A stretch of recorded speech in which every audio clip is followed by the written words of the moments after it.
بسم اللہ الرحمن الرحیم نحمدہ و نصلی علی رسولہ الکریم وعلی عبدہ المسیح الموعود۔ ملفوظات حضرت مسیح موعود علیہ الصلاۃ والسلام۔ 2 مئی 1898 بروز عید مقام قادیان، زیر درخت بڑھ، جانب شرقیہ، بعد نماز عید بتقریب سلسلہ تعاون، حضرت مسیح موعود علیہ الصلاۃ والسلام نے مندرجہ ذیل تقریر فرمائی۔ آپ سب صاحبوں کو معلوم ہے کہ اللہ جل شانہ نے قرآن شریف میں اور آن حضرت صلی اللہ علیہ وسلم نے حدیث میں بھی فرمایا ہے کہ ایک زمانہ ایسا گزرا ہے کہ انسان، حیوان، چرند پرند، زمین آسمان اور جو کچھ زمین آسمان میں ہے، کسی چیز کا نام و نشان نہ تھا، صرف خدا ہی تھا۔ یہی اسلام کا عقیدہ ہے۔ وَلَمْ يَكُنْ مَعَهُ شَيْءٌ، یعنی خدا کے ساتھ اور کوئی چیز نہ تھی۔ ہم کو اس نے قرآن اور حدیث کے ذریعے خبر دی ہے کہ ایک زمانہ اور بھی آنے والا ہے جب خدا کے ساتھ کوئی نہ ہوگا۔ وہ زمانہ بڑا خوفناک زمانہ ہے، چونکہ اس پر ایمان لانا ہر مومن اور مسلمان کا کام ہے۔ جو اس پر ایمان نہیں لاتا وہ مسلمان نہیں، کافر ہے اور بے ایمان ہے۔ جس طرح سے بہشت، دوزخ، انبیاء علیہم السلام اور کتابوں پر ایمان لانے کا حکم ہے، ویسا ہی اس ساتھ پر ایمان لانا لازم ہے جب نفخ صور ہو کر سب نیست و نابود ہو جائیں گے۔ یہ سنت اللہ اور عادت اللہ ہے۔ اللہ تعالیٰ نے اس زمانے کے سمجھانے کے لیے 3 طریق اختیار فرمائے ہیں۔ ایک یہ کہ انسان کو عقل دی ہے کہ اگر وہ اس سے ذرا بھی کام لے اور غور کرے تو یہ امر نہایت صفائی سے ذہن میں آ سکتا ہے کہ انسان کی مختصر سی زندگی 2 عدموں کے درمیان واقع ہے اور کبھی بھی باقی نہیں رہ سکتی۔ قیاس سے مجہولات کا پتہ لگ سکتا ہے، انسان معلوم کر سکتا ہے۔ مثلاً اگر ہم غور کریں کہ ہمارے باپ دادے کہاں ہیں، اس پر غور کریں اور سوچیں تو مان لینا پڑے گا کہ سب کو اسی رستے پر چلنا ہوگا۔ نادان ہے وہ انسان جس کے سامنے ہزار نمونے ہوں اور وہ ان سے سبق نہ لے، عقل نہ سیکھے۔ عموماً دیکھا گیا ہے اور یہ ایک مانی ہوئی بات ہے کہ ہر گاؤں اور شہر میں زندوں سے قبریں زیادہ ہوتی ہیں۔ بعض مخفی اور بعض ظاہر ہوتی ہیں۔ بسا اوقات دیکھا گیا ہے کہ جب شہر میں کوئی کنواں کھودتے ہیں تو اس میں سے ہڈیاں نکلتی ہیں۔ عموماً قبریں ہی قبریں ہر جگہ موجود ہیں۔ یہ ایک دوسری بات ہے کہ وہ نمودار نہ ہوں۔ اس سے نابود شدہ طبقہ انسان کا پتہ لگتا ہے۔ دوسری ایک یہ دلیل عقلی اس زمانے کے وجود پر موجود ہے کہ جس طرح پر کھیت میں سبزہ نکلتا ہے، خوشنما معلوم ہوتا ہے، پھر ایک وقت آتا ہے کہ وہ رفتہ رفتہ زرد ہو کر خشک ہونے لگتا ہے، اور پھر ایک حالت اس پر آتی ہے کہ وہ گرنے لگتا ہے، کہ اس وقت جب نقصان ہونے لگتا ہے تو بونے والا کسان اس کو خود ہی کاٹ ڈالتا ہے تاکہ ایسا نہ ہو کہ اسی طرح پر اڑ ہی کر ضائع جاوے۔ دنیا خدا تعالیٰ کا کھیت ہے۔ جس طرح زمیندار مصلحت اور انجام بینی سے کبھی کچا ہی کاٹ لیتا ہے، کبھی ذرا پختہ ہوتا ہے تو کاٹتا ہے، اسی طرح سے ہم بھی پرورش پا کر خداوندی مشیت اور ارادے کے موافق ٹھیک اپنے اپنے وقت پر کاٹے جاتے ہیں۔ زمیندار کے فعل سے سبق اور عبرت حاصل کرنی چاہیے کہ انسان کی زندگی کا بھی ٹھیک یہی طرز ہے۔ جیسے بعض دانے اگنے بھی نہیں پاتے بلکہ زمین کے اندر ہی ضائع ہو جاتے ہیں، اسی طرح بعض بچے شکم مادر ہی سے ضائع ہو جاتے ہیں اور بعض پیدا ہونے کے چند روز بعد مرتے ہیں۔ غرض ٹھیک اسی قانون اور عمل کے موافق انسان، بچہ، جوان اور بوڑھا ہوتا ہے، اور خدا تعالیٰ کی مرضی کی درانتی اسے وقتاً فوقتاً مصلحت سے کاٹتی جاتی ہے۔ کبھی بچے مرتے ہیں جن کو کہتے ہیں کہ 18 سے مرتے ہیں۔ صحیح البدن، توانا، تندرست جوان بھی مرتے ہیں۔ عمر رسیدہ ہو کر پیر ناتواں بھی آخر اٹھ جاتے ہیں۔ غرض یہ سلسلہ قطع و برید کا دنیا میں ایسا جاری ہے جو ہر آن انسان کو سبق دیتا ہے کہ دنیا ہمیشہ رہنے کی جگہ نہیں۔ بس یہ بھی ایک دلیل اس زمانے کی آمد پر ہے۔ اس کے علاوہ ایک اور دلیل خدا تعالیٰ نے اس زمانے کی حقیقت کو سمجھانے کے لیے پیش کی ہے، اور وہ انبیاء علیہم السلام کے قہری معجزات ہیں جن سے ایک ایک وقت دنیا کے تختے الٹ گئے اور خلقت کا نام و نشان تک قریباً مٹ گیا۔ انسان خدا تعالیٰ کے قہر کے ہاتھ میں ہے، جب چاہے وہ نابود کر دے۔ پھر اس کو اور دلیل کے رنگ میں پیش کیا ہے کہ بعض امراض اس ہیبت اور شدت سے پھیلتی ہیں کہ جنہوں نے ان کا دورہ دیکھا ہوگا وہ کہہ سکتے ہیں کہ قیامت ہی کا نمونہ ہوتا ہے۔ من جملہ ان امراض شدیدہ کے ایک طاعون بھی ہے جو اس وقت ہمارے ملک میں پڑی ہوئی ہے، جس نے کراچی بمبئی میں بہت کچھ صفائی کر دی ہے، اور پہاڑ پر بھی پالم پور سے اور کلکتے سے بھی طاعون کی متوحش خبریں موصول ہوئی ہیں۔ غرض ایک بڑا بھاری خطرہ ہے جو اس وقت سامنے ہے، اور اس تقریر کے بیان کرنے سے یہ غرض ہے کہ چونکہ انسان کو بڑے بڑے ابتلاء آتے رہتے ہیں، جیسا خود اللہ تعالیٰ فرماتا ہے وَلَنَبْلُوَنَّكُمْ بِشَيْءٍ مِّنَ الْخَوْفِ وَالْجُوعِ وَنَقْصٍ مِّنَ الْأَمْوَالِ وَالْأَنفُسِ وَالثَّمَرَاتِ، ہم تمہیں آزماتے رہیں گے، کبھی ڈر سے، کبھی مالوں میں نقصان کرنے سے، اور کبھی ثمرات کو تلف کرنے سے۔ اطلاق ثمرات سے مراد تفاسیر میں اولاد بھی لکھی ہے، اور اس میں کوششوں کا ضائع ہونا بھی شامل ہے، مثلاً حصول علم کی کوشش، تجارت میں کامیابی کی کوشش، زمینداری کی کوشش۔ غرض ان کوششوں کا ضائع ہونا بڑی مصیبت ہوتی ہے۔ ہر وقت انسان کو خیال ہوتا ہے کہ کامیاب ہو جاؤں گا، آخر خدا تعالیٰ کے علم میں ان کی مصلحت کا تقاضا یہی ہوتا ہے کہ وہ ناکام رہے، یا کھیتی نہیں لگتی، یا تجارت میں کامیاب نہیں ہوتے۔ اس آیت سے معلوم ہوتا ہے کہ اللہ تعالیٰ نے 4 امتحان رکھے ہیں، ایک خوف، دوم کبھی نقصان مال، اور تیسرے نقصان جان، چہارم تلف ثمرات۔ مگر یہ ایک دہشت ناک مقام اور خوفناک جگہ ہے کہ اس طاعون میں یہ ہر 4 امتحان مجموعی طور پر اکٹھے ہو گئے ہیں، جن کو یہ خبر ہے کہ اس وقت کیا ہو رہا ہے اور کیا بھگتنا پڑتا ہے۔ واردات طاعون سے حقیقت میں یہ چاروں امتحان یکے بعد دیگرے پیش آ جاتے ہیں۔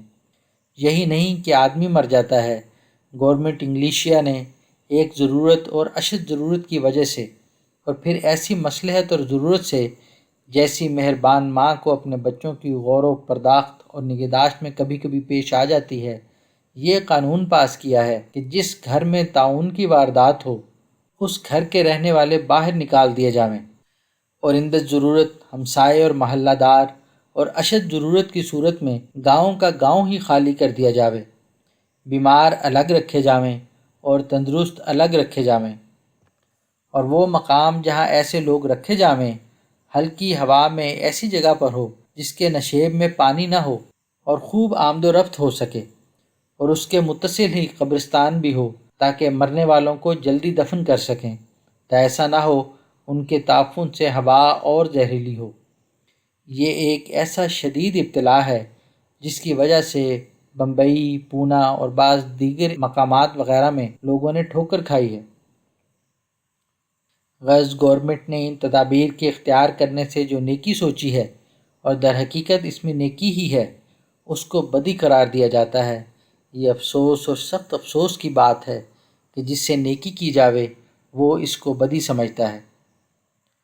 پھر اس پر حیرت اور تعجب تو یہ ہے کہ گورنمنٹ نے تدابیر انسداد کچھ اپنے گھر سے وضع نہیں کر لیے ہیں۔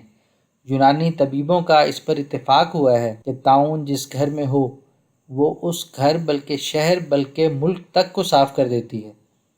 اس کی بہت سی نظیریں بھی اس گروہ نے دی ہیں کہ طاعون جیسی خوفناک مرض نے بس نہیں کیا جب تک کہ آبادی سے جنگل نہیں بنا دیا اور اجاڑ کر کے نہیں دکھا دیا۔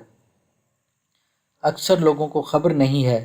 مجھے افسوس ہے کہ باوجود کہ یہ خطرناک مرض بہت بری طرح پھیل رہا ہے اور ملک کے ایک بڑے حصے کو تباہ کر دینے کی دھمکی دے رہا ہے، لیکن میں نہیں دیکھتا کہ لوگوں کو ایک کھا جانے والا غم پیدا ہوا ہے جس کی وجہ سے وہ توبہ اور استغفار میں مصروف ہوں۔ میں نہیں دیکھتا کہ وہ خدا تعالیٰ کے حضور گریہ وزاری کرتے ہوں یا نمازوں کی پابندی کا التزام کرتے ہوں، بلکہ ظلم اور بد اخلاقی کے طریقے استعمال میں آ رہے ہیں۔ طاعون کا قاعدہ ہے کہ وہ سخت پرواز کر کے پرندے کی طرح دوسرے مقام میں پہنچتی ہے، اس کی رفتار میں ایسا نظام نہیں ہے کہ منزل بمنزل جاوے، بلکہ 200-400 کوس کا فاصلہ طے کر کے یکلخت جا پہنچتی ہے۔ اب بمبئی اور جلندھر کی ہی بابت خیال کرو کہ ان میں کس قدر فاصلہ ہے۔ اب بتلاؤ کہ انسان اس کے جلندھر میں پہنچنے کی بابت کیا نظام رفتار کا قائم کر سکتا ہے۔ الغرض اس کی رفتار کی نسبت کوئی کچھ نہیں کہہ سکتا۔ آج عافیت سے گزرتی ہے، کل کیا ہو، یہ خطرناک بات ہے۔ اس کے دورے بڑے لمبے ہوتے ہیں، بعض اوقات 60 سال تک اس کا دورہ ہوتا ہے، اور یہ ایک مسلم اور مقبول بات ہے۔ حیضی کی طرح نہیں کہ ساون بھادوں کے مہینے میں آ گیا اور 20-25 دن رہ کر رخصت ہوا۔ طاعون کو حکیموں نے نیزے سے مارنے والی لکھا ہے۔ طاعون مبالغے کا صیغہ ہے، جس کا نشانہ خطا نہیں جاتا اور بکثرت اموات ہوتی ہیں۔ تورات میں بھی اس کا ذکر ہے۔ موسیٰ علیہ السلام کے وقت میں یہودیوں پر پڑی تھی۔ تورات میں خدا نے جہاں پھوڑوں کی مار سے ڈرایا ہے، اس سے طاعون ہی مراد ہے۔ قرآن کریم میں بھی یہودیوں کو نافرمانی پر طاعون سے ہلاک کرنے کا ذکر ہے۔ ان مقامات تورات اور قرآن کریم پہ غور کرنے سے پتہ لگتا ہے کہ یہ انسان کی نافرمانی اور بدکاری سے علاقہ رکھتی ہے، کیونکہ سنت اللہ سے یہی معلوم ہوتا ہے کہ معصیت کے وقت اسی بیماری سے ہلاک ہوئے۔ یہ خدا تعالیٰ کا ایک قہری نشان ہے۔ جیسا میں نے پہلے بیان کیا کہ یہ تیسرا قیامت کا نشان ہے، اس سے قیامت صغریٰ پیدا ہوتی ہے۔ شاید وہ لوگ جن کو خبر نہیں اس کو افسانہ سمجھیں کہ یورپ اور بلاد شام اور عراق عجم میں تو گویا اس کا ڈیرا جم گیا تھا۔ ابھی یہاں نیا مسافر ہے، اس لیے لوگوں کو اس کے اخلاق اور عادات کی خبر نہیں۔ ایک طرف تو وہ خدا سے بے خوف اور بے خبر ہیں اور استغفار نہیں کرتے، دوسری طرف گورنمنٹ کی تجاویز پر بھی تو عمل درآمد نہیں کرتے اور ان کو بدظنی کی نظر سے دیکھتے ہیں اور مخالفت کا شور مچاتے ہیں۔ میں سچ سچ کہتا ہوں، مداحنے کے طور پر تعریف کرنا ہمارا کام نہیں۔ یہ اصول کہ جس گاؤں میں بیماری ہو وہاں کے لوگ الگ کیے جاویں اور آمد و رفت کے راستے بند کیے جاتے ہیں اور مریضوں کو ایک کھلے میدان میں رکھا جاتا ہے اور بسا اوقات سارے گاؤں کو الگ کر دیا جاتا ہے، گویا اس سرزمین سے سب کو نکال دیا جاتا ہے۔ ہماری کتابوں سے معلوم ہوتا ہے اور تورات سے بھی یہی پتہ لگتا ہے کہ اس کے مواد زمین سے ہی شروع ہوتے ہیں۔